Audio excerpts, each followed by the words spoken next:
Friday, February 22nd, 2019. My name is Judy Herrera, and I'm in Thousand Oaks, California. It is my honor and pleasure to interview Ed Ayra on behalf of the Conejo Valley chapter of the Daughters of the American Revolution and Colonial Dames 17th Century for the Veterans History Project with the Library of Congress. This interview is being recorded by Ed Lynch from Advanta Videography and contains the reflections and memories of the veteran during his time in the Army. This is Ed's story. Here we go. Ed, you are the youngest child born to Emil and Anna Ayra in Brooklyn, New York. You had a pleasant childhood attending the elementary school across the street. You went to high school at Brooklyn Technical. Your trade school classes were focused on industrial and mechanical courses. You also took gymnastics, including the high bar. This skill would come into play later. You graduated at 17 years old. Mm-hmm. Do you want to pick up your story there? Yeah, well, when I graduated at 17, it was only a month or two before I would be 18. My birthday was in September. And the school I was at, they had, if you were not going to go to college and you were going to go to industry, which I took, they had businesses come in the senior year to interview us. Oh, nice. And the first interview I went to, the first thing he asked me was, "How old are you?" I said, "Well, I'm 17, and he said, "I can't even talk to you. I can't even talk to you." So I said, "Oh, okay." And the next guy I went to said, "How old are you?" And I said, "I'm 18. And actually, I would be 18 in September, but I just turned that 9 to a 6, and I said June. I was born in June. And I worked for them for a long time. I finally straightened it out years later. Oh, okay. So who hired you? The actual date. Oh, okay, good. But then I had a job and I started work right away. So who did hire you? Yes. And I was hired as an apprentice. Okay. And that meant I would get training, further training at work, and it really worked out very well. Okay. I worked there for over 40 years, that company. And Fairchild Camera and Instrument it was. It was originally in Jamaica. And then about the time I got married, they moved to Long Island. So when I got married, I bought a house on Long Island. I was living 7 miles from work. Nice. Yeah, nice. I was very fortunate. So how did you get drafted? What happened? Well, I got a letter in the mail that said, come in, and I had, the place I worked at, all of the people I talked to had been drafted in World War II, but they were all rejected by, the government would not remove them because the cameras they were making were for bomb damage assessment, and actually they were built for building roads and whatnot in peacetime, but they could be used in wartime. And so, and the gun sight camera that did all the newsreels that were in the movies every week during the war of the dog fights with the Japanese aircraft, and that, our company built that camera. Wow. And so nobody was drafted in World War II. And the guy that taught me at work, he wanted to go in the service, and he kept getting sent back. And he was really regretted it. But so I went and I thought, I probably won't get drafted. I said, oh no, here you go. Oh no. Okay, so this is the Korean War then that you got drafted? The Korean War, yeah. To go into the Army. But it was very late in the war, and so by the time I actually finished basic and that, and was on a ship going to Korea, the truce was signed. Okay. Yeah. So let's back up a little bit. So when you got your letter, you were already enrolled in some classes though, so. Yes, I had enrolled at Brooklyn Polytech to take some evening classes in engineering drawing and advanced mathematician, advanced algebra, I think it was. And so they let me finish the courses. And that delayed my enlistment until the truce was signed. Well, I'm on the ship, right? Otherwise, I would have been there in the action, yeah. Okay, so you got drafted, and where did you go to boot camp? In Fort Dix. Okay, Yeah, right there in New right. Jersey. Yeah. Okay, what was that like? Well, the first 8 months, the first period was very difficult. It was, you didn't have any time to yourself 7 days a week for about 8 weeks. 8 weeks. And really, really busy. And then I went from there to school, where I learned how to climb telephone poles and all to install. But the school time was so easy compared to the 8 weeks of basic time. Okay. I mean, it was classroom and climbing poles and things like that, and taking apart telephones and putting them back. And that, I was good with that, right? That was the kind of thing I studied. So it was very easy. Yeah. So that was field wireman school they sent you to? Field wireman school, Field right? wireman Yeah. school. That was another 8 weeks? 8 weeks. 8 Yeah, weeks. classes and climbing poles. And how were your parents feeling about your possibility of going off to war?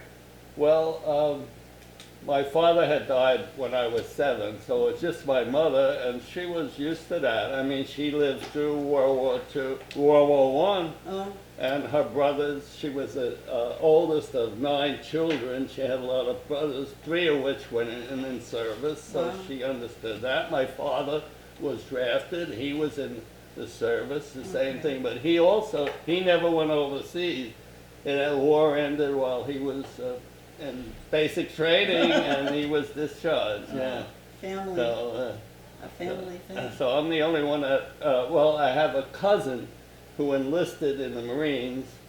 He was 3 years older than me, and he wanted to go in the action, and he did get. And he was wounded in Korea, and he's gone now. But when he died here, he had a piece of metal still in his back. Oh, They gosh. couldn't remove it, you know, and he had it his whole life, you know. And your older brother was also served? My older brother enlisted right at the beginning of the war in the Army Air Corps cadet, Oh, and he trained for 4 years. Trained for 4 years, and he got discharged the day after he got his commission. Oh. You know, because the war had ended. okay, and that was World War II. The whole 4 years of Wow. war, he was sent a year in Syracuse, New York, the University of Syracuse, Right?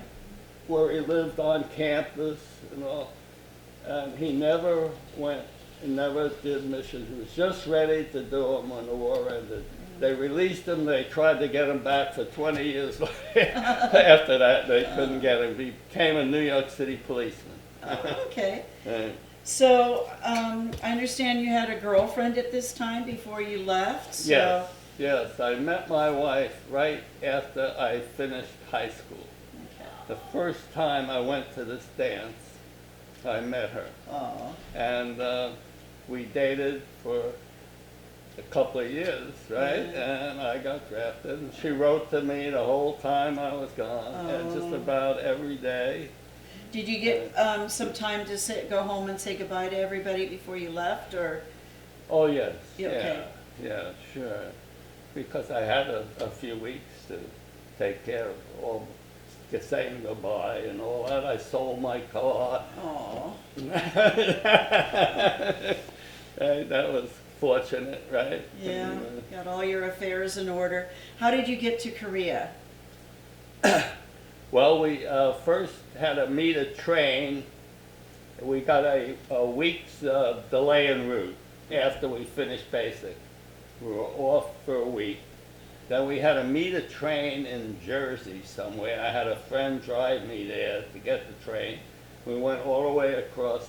on. Best food I ever had on in the Army was on a train.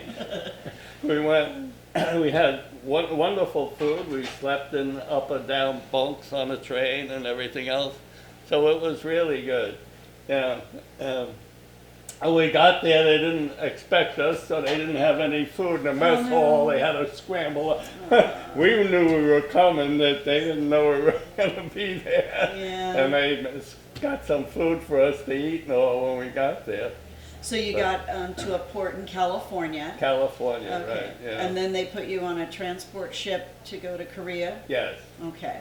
Right, Okay. yeah. And that was the story where you got to Hawaii. You want to tell us how that felt? When you... We found out the war was ended.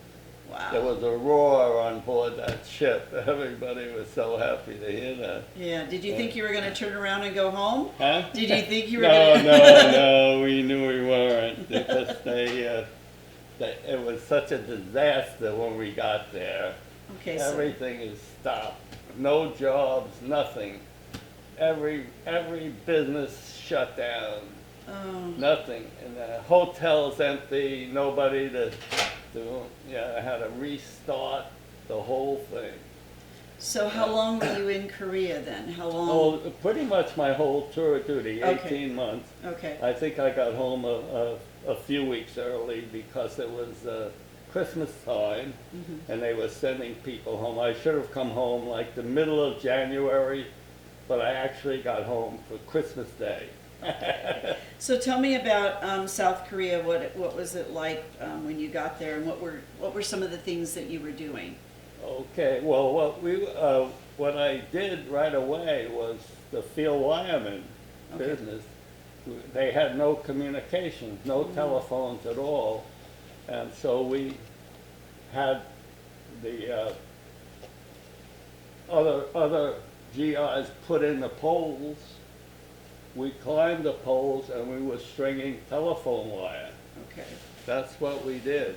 And we established a whole communication system for them again, so they had telephone service at least, you know. Right. And that was my job, and I loved it. I mean, because it was, we got up in the morning, the truck was waiting for us, we got on the truck and went.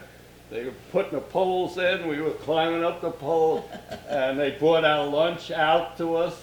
We had lunch in the field every day, and it was just no army baloney, you know. It was work, but it was a group of guys. We had a team, and we worked together, and we really enjoyed it. Yeah, I did. I'm sure the other guys did too.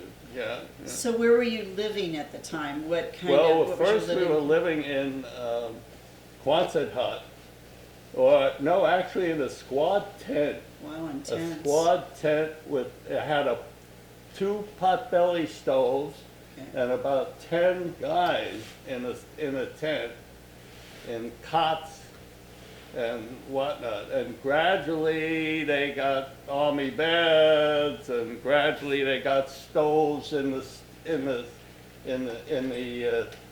tent, and then finally Quonset huts as time moved on, you know. But when I first got there, it was tents. Yeah, there's not much there. Bathroom out, you know, a pipe in the ground, and there was a two-door place where you could sit down out there. How did you keep in touch with Joan and your mom while you were gone? I wrote every day, and Every she day? wrote every day. Aw. Yeah. Yeah.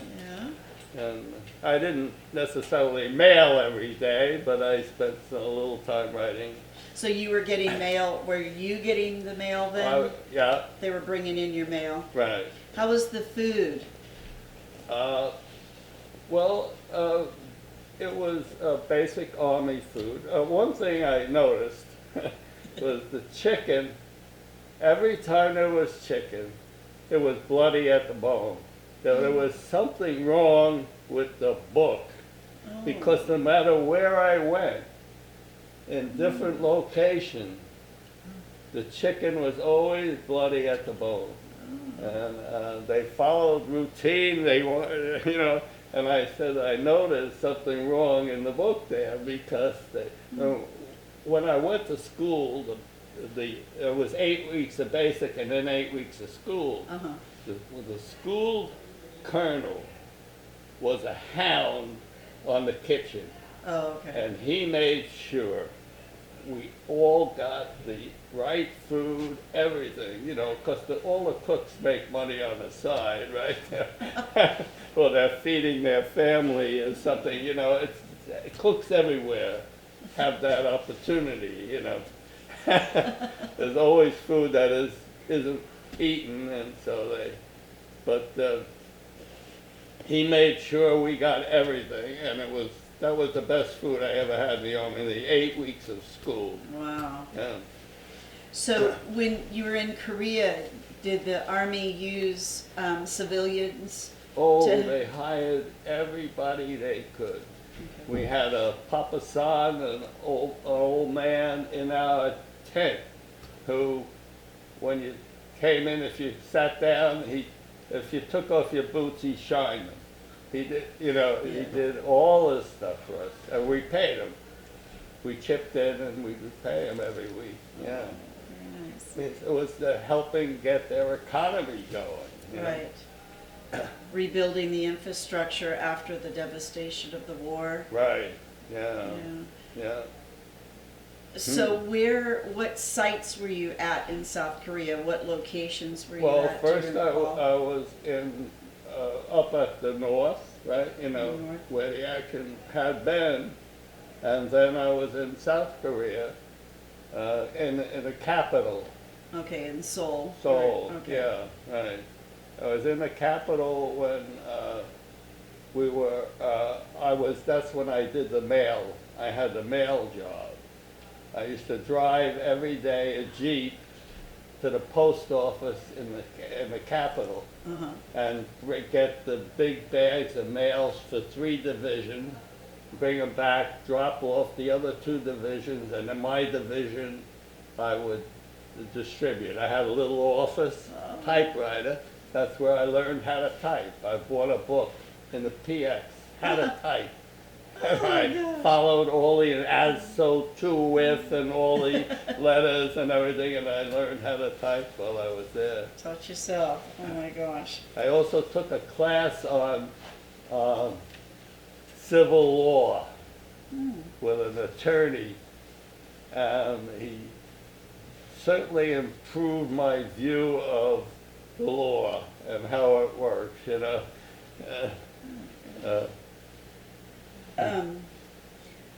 Anything else about the time in Korea then? Did you have to do guard duty at all? Were there Oh, yes, yeah. worries about? We had to do guard duty almost every other night Okay. because the Koreans had nothing and they were stealing our stuff.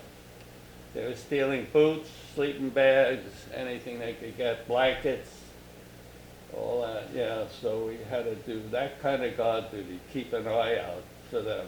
Okay. And it was like 4 hours every night, or every other night. Yeah. Okay. But there was no worry about Enemy? yes, enemy combatants. Not really, No. not really. Because this truce had been signed. Yeah. So it was mostly theft and Locals yeah. coming by and, Yeah. So did you have MPs and guards as well, or you had to do your own? Right, right. Wow. But we had to watch our stuff. Right. That's really what it was, yeah. We weren't worried about being attacked. We were worried about people stealing Right. our stuff, yeah. So did you get any time off? Well, yeah, every 4 months we get a week of R&R.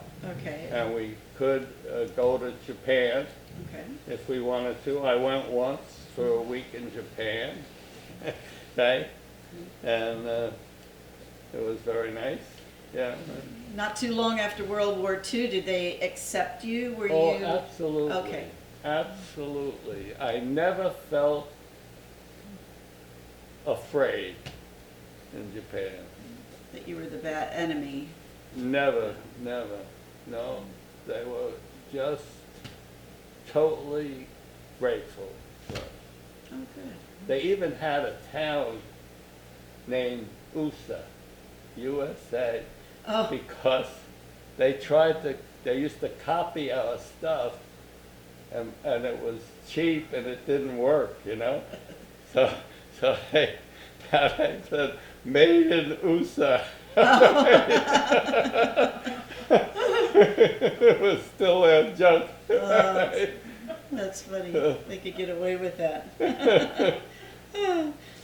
So, at the end of your time, how did, when you were getting close to coming home, how did that work? What did you Well, do? I was in the post office was in headquarters, and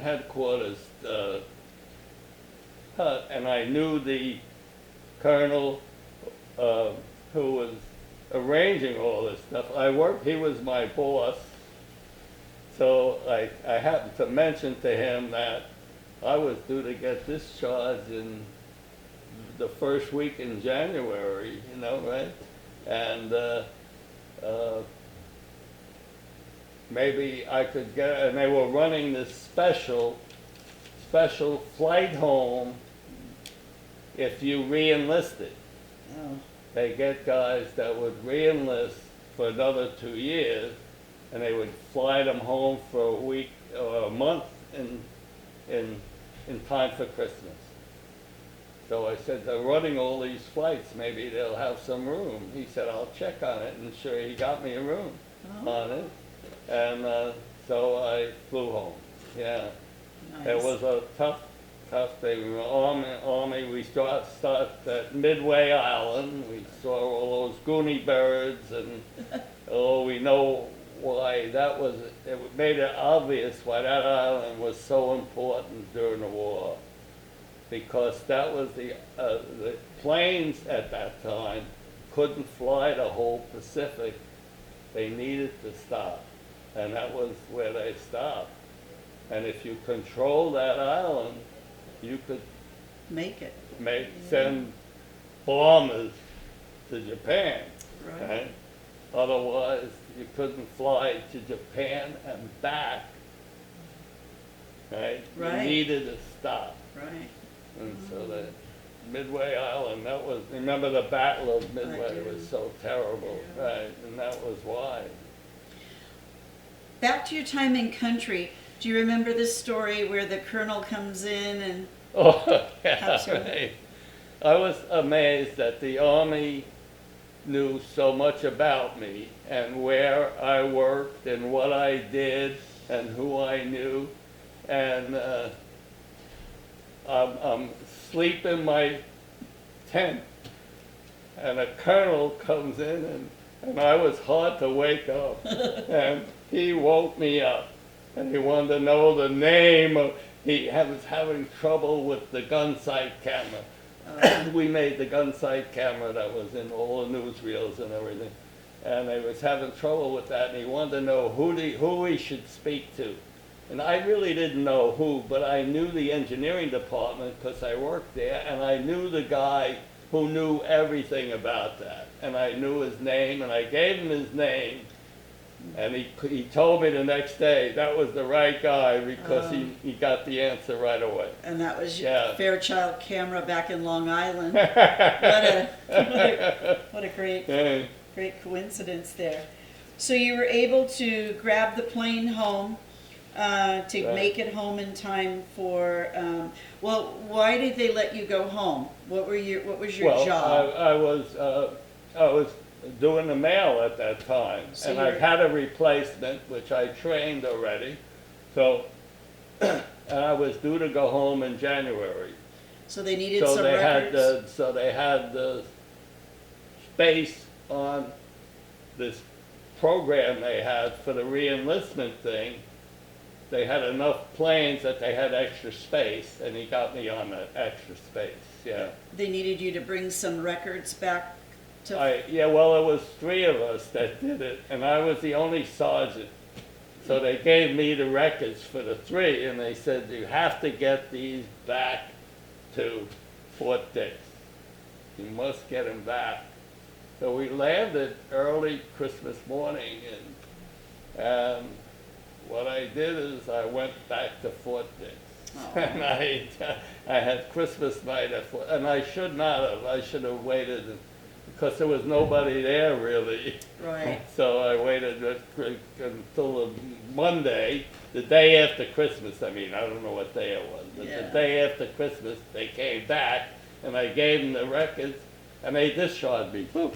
You're out, just like that. I Yeah. was done. I couldn't believe I was all finished, and out I went. Yeah. So you mentioned you'd made sergeant, so let's go back. You start off as a private in boot camp. How did you get to be corporal? I was when I got to Korea, when I walked in, they handed me my PFC stripes. They got my name that I was coming. Okay. Rank had been frozen for a long time, but it was opened up in Korea before I got there. They got my name. They put me in for PFC. I was PFC. And once they saw I was climbing poles and doing all this business, which I was taught to do, so I wasn't afraid of doing it, you know. I mean, I was scared up at the top, but not enough that I couldn't do my job, you know. And so they made me corporal, and I don't know how I got, then my outfit was sent home. And when I was on R&R in Japan, my outfit was sent home. Oh, gosh. And I wouldn't have gone with them anyway because I wasn't there long enough. Okay. But I came back and somebody had packed my duffel bag and all, and they told me where to go, way down the road, a truck will take you, and they took me to headquarters and headquarters company, and that's where I ended up working. Okay. And that's where I got the mail room and all that, yeah. Okay. So then they promoted you to sergeant before you left country, before you left Korea. You made sergeant. So when you came back to the United States, then they released you, and did you just That was it. go right home? I went back to work the next day. Really? You went back? So it was wonderful. Fairchild held your job. Oh, yeah, sure. Very nice. Yeah. Very nice. Yeah. What happened afterwards, too, the war was over, they had they start laying off people when I got back. And here I am buying a house and getting married, and they're laying off. But they never got to me. They got to all the advanced people they had to hire when the war started. Right. And I was there before that. So they never laid me off. I worked there 40-some odd years. Oh, that's before I wonderful. left, yeah. Wonderful. So did you use your GI Bill at all, or Well, that's how I bought my house. okay with the VA? I probably would not have been able to buy a house, and I went to school. Oh, good. Okay, they paid me for a whole full year of night school. Yeah. And it was a 5-year course, but they paid me as if I were boarding.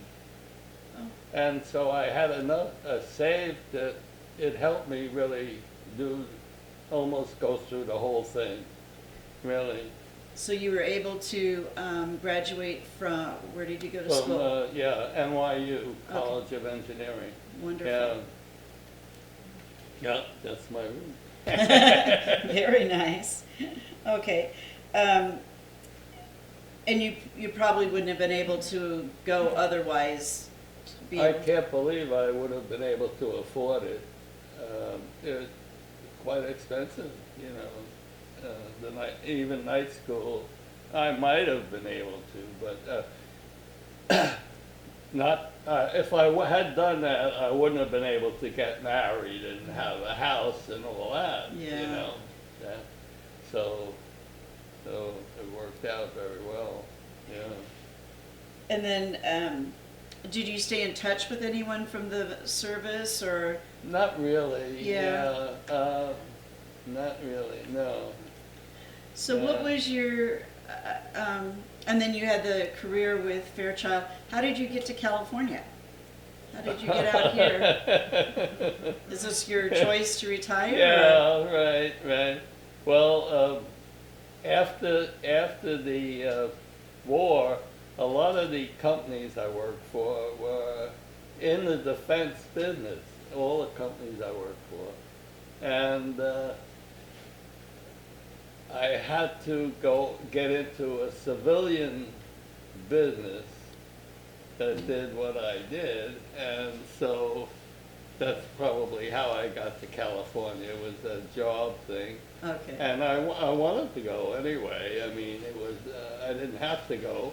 I wanted to go. I had some relatives who had moved there, and they liked it, you know, and it was a very pleasant place. So. Yes, it is. Very nice. But actually, it came after I retired. Okay. Okay. So what's your biggest takeaway from your time in the military that transitioned you to your civilian life that you still carry with you today?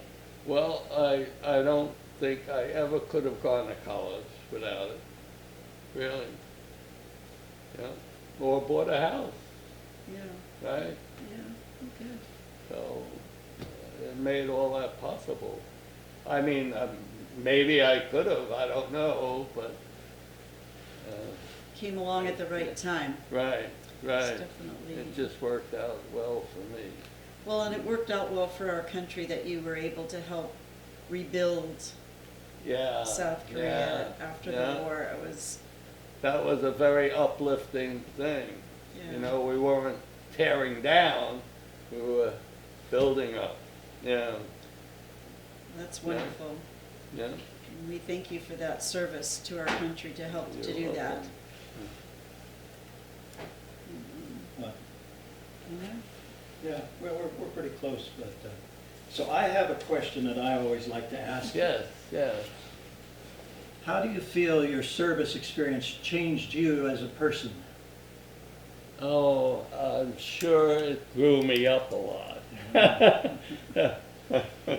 Really.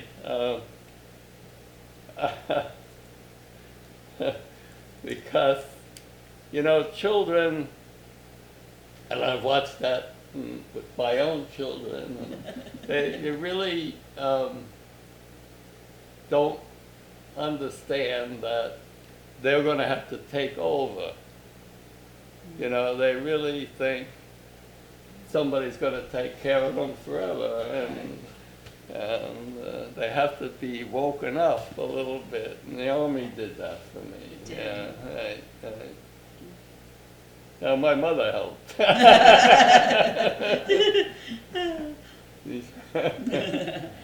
And you had an older brother. I remember when, before I went in the Army, I'd come home from work with my pay, and I paid board, and she'd always say, "How much for the bank?" And I remember telling her, "Hey, Mom, I have the car I want, I have all the clothes I want, what am I saving for?"